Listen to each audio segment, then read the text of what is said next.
Hello students, I am Yogita. Welcome you to this learning session. Our subject is psychiatry nursing and today we are going to study about mania. Okay, now this manic episode is defined by it's a distinct period during which abnormal, elevated or irritable mood can be seen. Now this mania is characterized like where person is having abnormal mood, irritability, restless, increased psychomotor activity, increased social ability, increased productivity of speech, poor judgment, poor attention and absence of insight. Okay, so this is how a person with mania we can see in our society. Now, a classification of mania: manic episode, hypomania, mania without psychotic symptom, mania with psychotic symptom, and mania like it's other specific manic episodes. Okay, so this is the classification of mania. Now, what is the etiology? How the person developed this mania? Now, neurostructural theories, this says that some biochemical factor says that excessive level of norepinephrine or dopamine, the level when this biochemical factor increased, chances are there. Or else when there is a decrease, a deficiency of serotonin hormone. See, now because of this chemical factor, person may develop mania. Psychoanalytic factor, this says that a faulty dynamics in family in early adult stage, early childhood, a person is having a wrong family pattern. So because of that, they use this manic episode as a defense mechanism against the certain life events or depression. And genetic theory says that this manic episode will be higher rate in monozygotic twin compared to the other siblings or like any other first degree relatives. Okay, so this is a way. Then other potential causes like any fall, head injury, brain tumor or any health conditions like because of person suffering with severe medical illness like HIV, AIDS, some like central nervous system or problem like stroke, chances are there. Okay, now how you can diagnose that person is having mania? Definitely we can go with a detailed history collection, physical examination of a patient, mental stress examination. We can do certain blood investigation where we can check the level of some chemicals like serotonin level, dopamine level, where we can check X-ray, CT scan. That will help us to rule out definitely with ICD-10 criteria. Now mainly we can see the clinical feature of a patient and we can say that the pure exhibition of these symptoms. Now what is the clinical feature of patient with mania? Mainly in manic patient, mainly we can say that elevation in mood, changes in mood. Okay, mood means they're feeling like their mood, like what they feel, their thought, everything. So that is elevated. Now when you see this mood, again we can see a mood changes in 4 stages. Stage 1, 2, 3, 4. Now stage 1 is like they are having euphoria, elation, exaltation, ecstasy. So this is the main 4 stages of this mood changes in mania.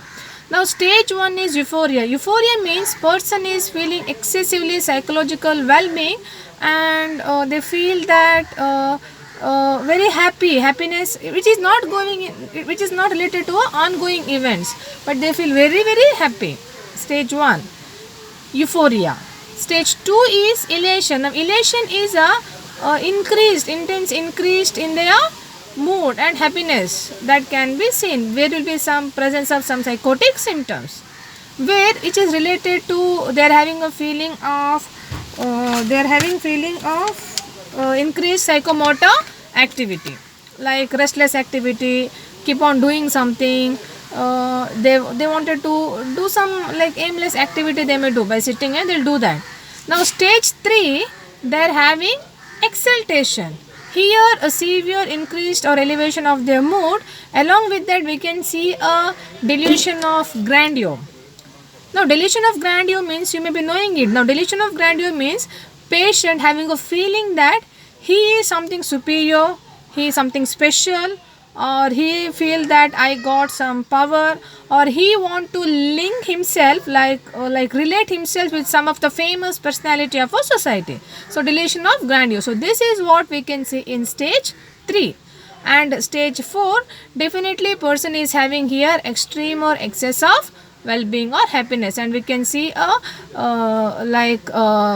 sense of ruptures. That's what we can notice in stage 4. So mainly in elevation of mood we can see a 4 stages of mood: stage 1, 2, 3, 4: euphoria, elation, exaltation and ecstasy. Then the clinical feature related to psychomotor activity: increased psychomotor activity, they are repeatedly doing some activity, they are very irritable, restless. Regarding the speech product, we can see the impairment in their speech, communication, flight of ideas. Their ideas will jump from one topic to another immediately. Flight of ideas. Pressure of speech, forcefully pressure in their speech where they are not able to sometimes communicate their ideas. And we can also note that in some kind of phonic, rhythmic type, joking type of communication they will develop. And other okay, other features like increased social ability, they feel very happy, they can live a very free, they live very freely.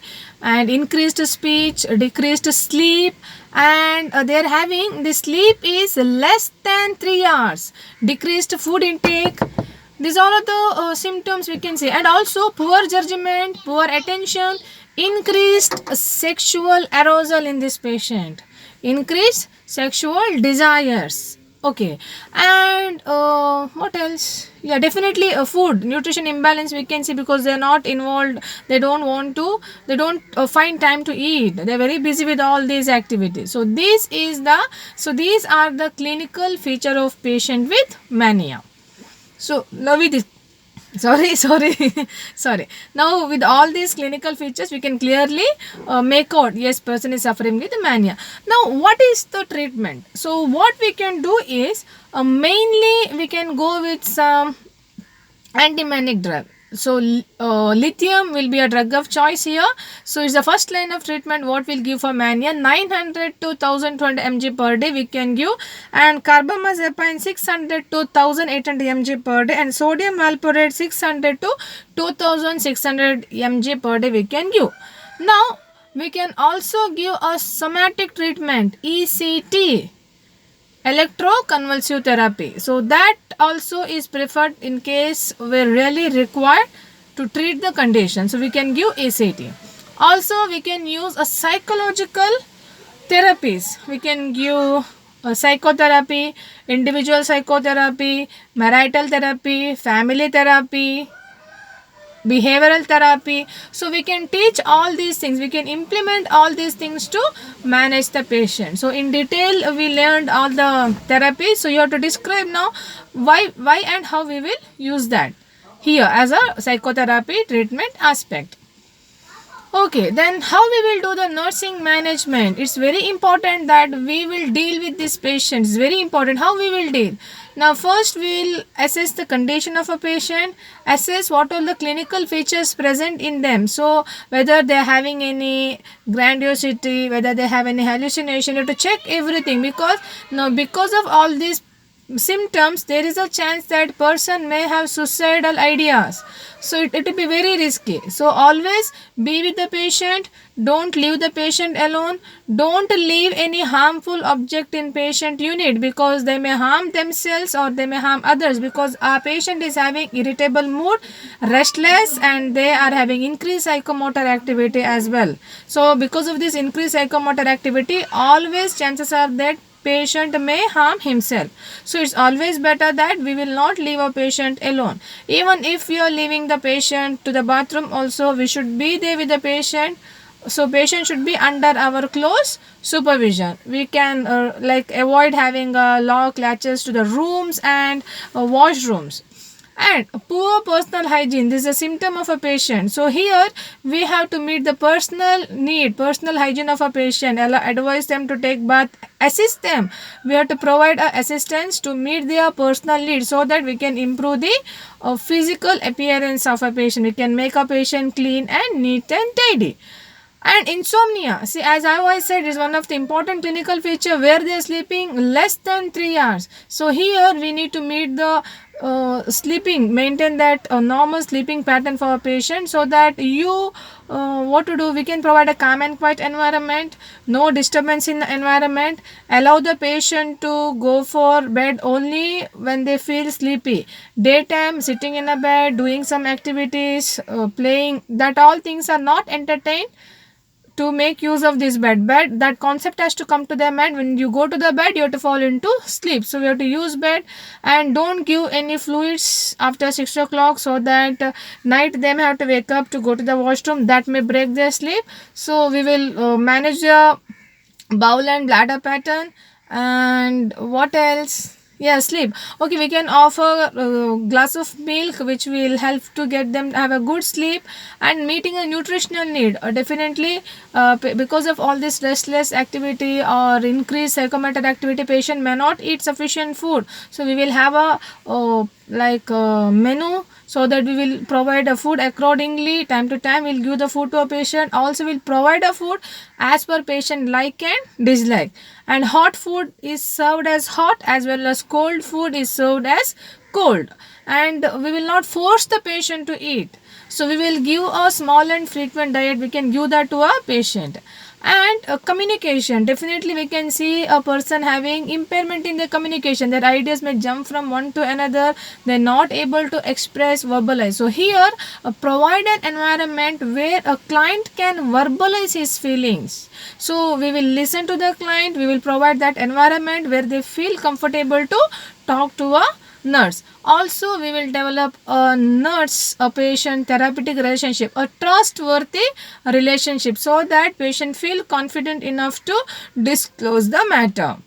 And also it's very important responsibility of a nurse to decrease the risk behavior of a patient, because patient may involve any kind of risk activity and harm others. So we have to provide all the measures that patient may not involve in any kind of risk behavior. Like, see, now the risk behavior is doesn't mean that always they may go and hurt or harm someone or kill someone.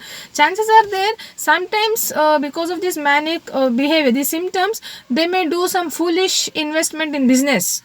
They give their money to some unknown people, and they'll purchase something and some valuable items, they'll started to distribute among the people whom they don't know at all.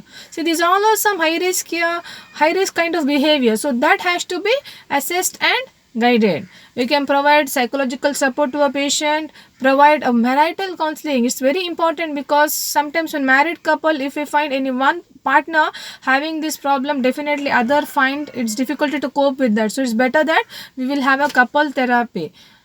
Explain the family members regarding the medication and follow up, because a person is taking antipsychotic drug which may have some adverse side effects. So we have to immediately, if we notice any side effects, immediately stop taking that drug. So regarding that, we have to educate family members also regarding the antipsychotic drug and coming for the follow-up checkup, because you cannot take one prescribed medication for years and years. So in between regular interval, they have to come for the follow-up checkup, they have to check for the dosage of medication what they are taking. So these are all the ways how we can help the patient and how we can manage the patient. So this is all about mania. I hope you understood. Mania is nothing but impairment or elevation in their mood. Okay, so it is increased a sense of well-being where they experience a mainly increased or elevated mood. Now when the mood changes occur, we can see a mood in 4 stages: euphoria, elation, exaltation and ecstasy, definitely along with other psychotic clinical features. So this is the way how we can manage the patient with mania. Please go through this. I hope this will help you out to learn this topic nicely, as well as I'll see you in next video. Until then, take care of yourself, and it's a time to say bye bye to all. Thank you to all.